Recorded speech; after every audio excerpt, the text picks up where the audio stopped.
Maka ingat, karena juga Banten sudah membela negara ini dan sekarang dikoyak-koyak negara ini, maka ingat, berarti mau tidak mau Kesultanan Banten harus tegak kembali. Kalau Tanjung Kait sampai Tanjung Lesung dikuasai oleh Cina, perumahannya di sana, dan kita sering mendengar dan menemukan senjata mereka berkeliaran di mana-mana, lalu kira-kira orang Banten jadi apa? Kira-kira jadi apa? Kata Pak Kiai tadi, kemungkinan jadi sate mereka. Mau jadi sate? Atau kita nyate mereka? Aguan datang, ya kan? Dengan seluruh kekuatan keuangannya. Sekarang, besok mereka bawa tentara ke kita. Kita lawan sekarang atau nanti? Kalau nanti, ibu-ibu banyak jadi janda. Anak-anak perawannya dinikmati mereka. Mau? Kalau tidak mau sekarang atau nanti ngelawannya? Sekarang! Bismillahirrahmanirrahim. Assalamualaikum warahmatullahi wabarakatuh. Bismillahirrahmanirrahim. Wassalatu wassalamu ala rasulillah wa ala alihi wa sahbihi ajma'in, amma ba'du. Para kiai, para ulama yang saya muliakan, dan para cendekia, terutama para penggerak, para pendekar, para penggerak Penggerak ini Haji Munarman dan Kang Zainuddin, dan di sini ada Panglima Macan Kulon. Ini juga ada Raja Manggala ini luar biasa, dan juga Pak Sekjen dan seterusnya Macan Kulon. Bapak-bapak kaum muslimin rahimakumullah, dan tak lupa saya ucapkan terima kasih. Saya dipaksa oleh ketua DPW itu FPI Kiai Haji Abi Sujai, kalau mau pulang katanya ngisi dulu katanya. Oke, nggak apa-apa.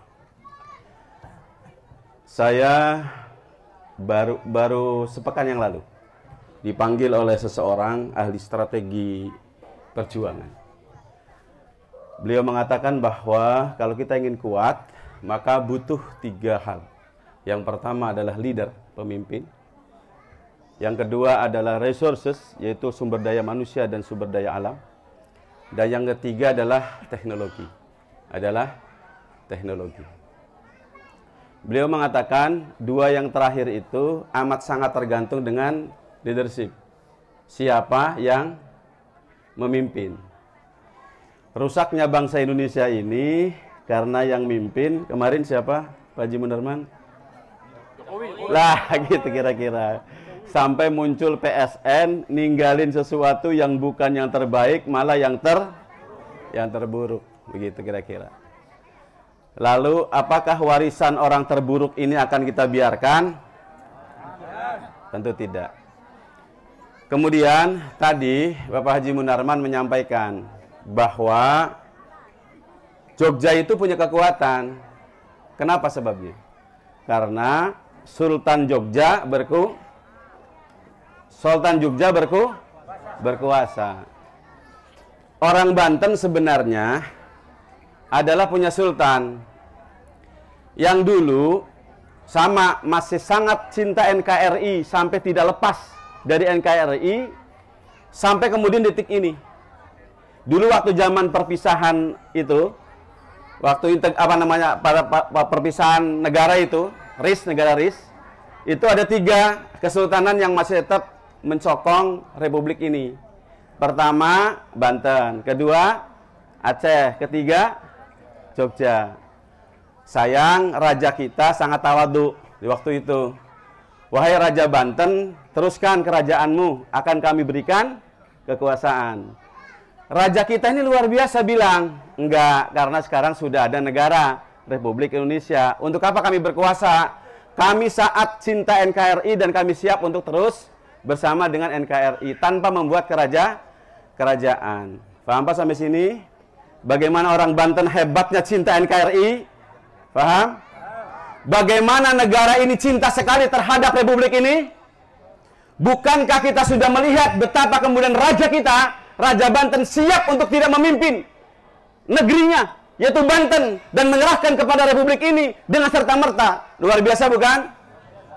Tapi setelah diserahkan, sekarang apa hasilnya? Apa hasilnya? Banten dioyak-oyak. Banten dikriminalisasi. Sasi. Sampai-sampai orang Banten tidak sanggup memimpin negerinya sendiri. Mohon maaf. PJ Gubernur yang terakhir orang mana? Bukan orang Banten. Gubernur sekarang orang mana? Bukan orang Banten. Kemana orang Banten? Karena dikadali oleh pusat. Dikadali oleh pemerintah yang ada saat ini. Dikira orang Banten tidak bisa mimpin. Bukan. Orang Banten yang menyelamatkan pada saat kemudian bangsa ini acak-acakan. Namanya apa? Siapa presiden yang kedua setelah Syarifuddin Prawira Negara? Orang mana? Orang Banten menyelamatkan apa? Bangsa ini. Sekarang bapak-bapak, mari kita lihat.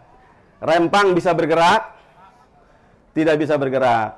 Sekarang mulai bergerak, mulai berontak. Kenapa? Karena ada orang Banten bergerak. Ini orang Banten ini, karena tinggalnya di Tangerang. Orang Banten bukan, Pak Ji? Orang Banten. Saya keturunan orang Banten. Saya orang Banten asli. Bapaknya orang diuyai maning teh. Boten diuyai malih, asli wong Banten. Bahkan kalau perlu siap memimpin Banten. Kalau perlu.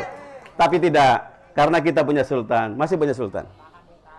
Saya 10 tahun menelusuri siapa yang punya BPKB Kesultanan Banten. Banyak yang punya SNK, ngaku-ngaku kan. Tapi yang aslinya yang punya BPKB ternyata masih ada, Bu. Dan beliau berwasiat kepada saya, Hafidin, tolong jaga masyarakat. Tolong jaga umat. Makanya saya datang sekarang ke sini nih untuk mengabarkan bahwa kita saat ini karena ternyata bangsa kuat itu butuh pemimpin yang kuat. Maka ingat, karena juga Banten sudah membela negara ini dan sekarang dikoyak-koyak negara ini, maka ingat, berarti mau tidak mau Kesultanan Banten harus tegak kembali. Sepakat? Allahu Akbar. Maka kapan saja ada pergerakan yang ingin menegakkan kembali Kesultanan Banten, siap dukung? Siap berkorban? Siap lawan Aguan? Aguan lawannya bukan Prabowo. Bukan. Tapi Sultan Banten. Siap? Siap menjadi anak buah Sultan Banten? Siap menjadi rakyat Sultan Banten? Mari kita kuatkan.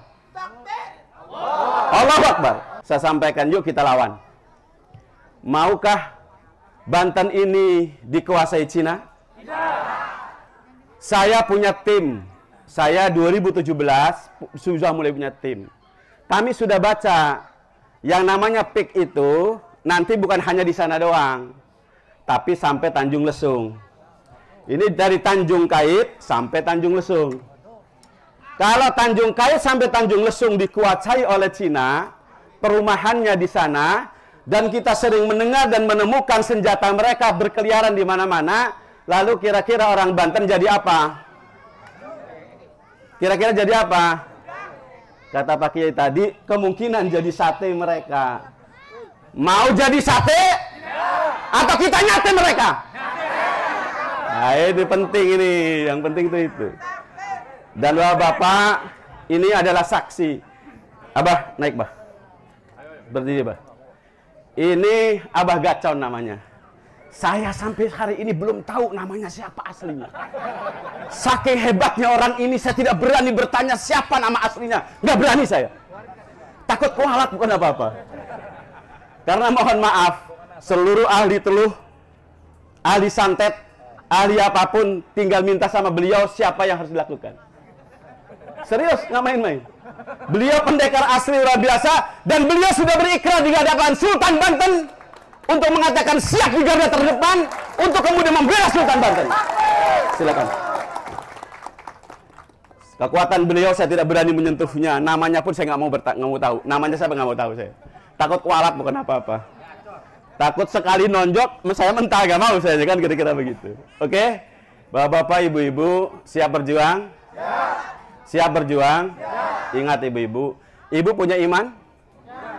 Apa kata Allah? Ahasiban nasu ayyutsraku ayyakulu amanna wa hum la yuftanun. Oke, Bu. Orang Banten sekarang diuji. Kata Allah, emang boleh orang mengaku beriman tanpa diuji? Ujian paling hebat orang beriman itu apakah kena tetanus? Apa kena penyakit? Atau karena kemiskinan? Bukan. Tapi datangnya musuh. Aguan datang, ya kan? Dengan seluruh kekuatan keuangannya. Sekarang, besok mereka bawa tentara ke kita. Kita lawan sekarang atau nanti? Kalau nanti, ibu-ibu banyak jadi janda. Anak-anak perawannya dinikmati mereka. Mau? Kalau tidak mau sekarang atau nanti ngelawannya? Sekarang! Anda punya medsos? Bilang lawan aguan. Oke? Bilang dukung Kesultanan Banten. Siap-siap. Karena mau tidak mau hanya itu. Kita butuh pemimpin. Kita butuh kekuatan. Banten sudah mengalah.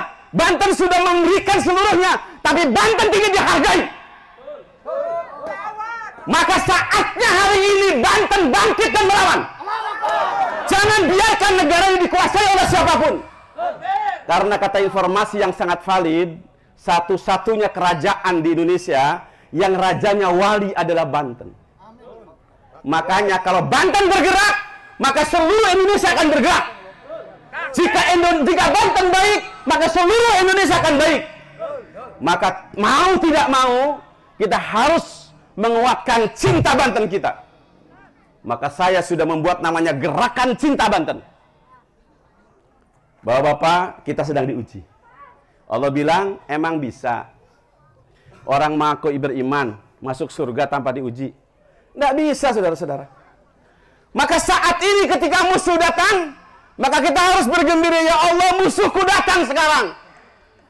Musuhku datang sekarang. Untuk itu kami butuh pemimpin. Kami butuh sultan. Maka datangkan kepada kami sultan yang terbaik untuk kami.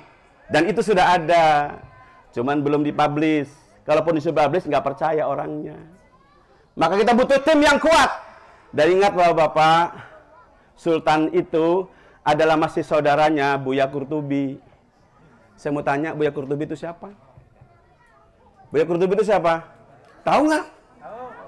Orang yang selama ini kita muliakan, kita hormati, dan termasuk saya mendapatkan perintah dari beliau untuk menegakkan amar ma'ruf nahi munkar di Banten ini.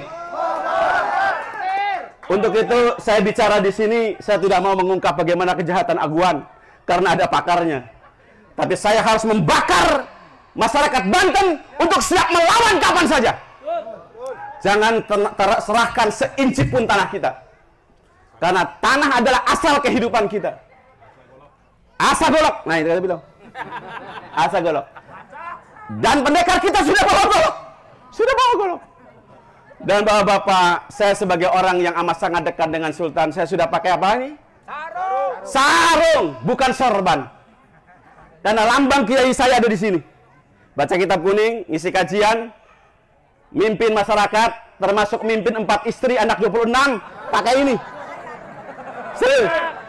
Saya punya istri 4, anak 26. Itu saya. Tapi untuk memimpin masyarakat, saya pakai ini. Ini lambang kemerdekaan. Kapan saja, siap saja, ini bisa ditarik. Ah, kira-kira begitu. Jangan diterusin. Takut gugur di sini, bahaya urusannya kan, kira-kira begitu. Bapak-bapak, ibu-ibu, tidak banyak-banyak dari saya. Karena kewajiban saya hanya menunaikan yang dari ketua DPD, yaitu DPW Bapak Kiai Haji Abi Sujai. Dengan hormat mohon maaf Pak Kiai, saya bicaranya agak sedikit bersemangat dan lancang, semoga bermanfaat. Alhamdulillah, assalamualaikum warahmatullahi wabarakatuh.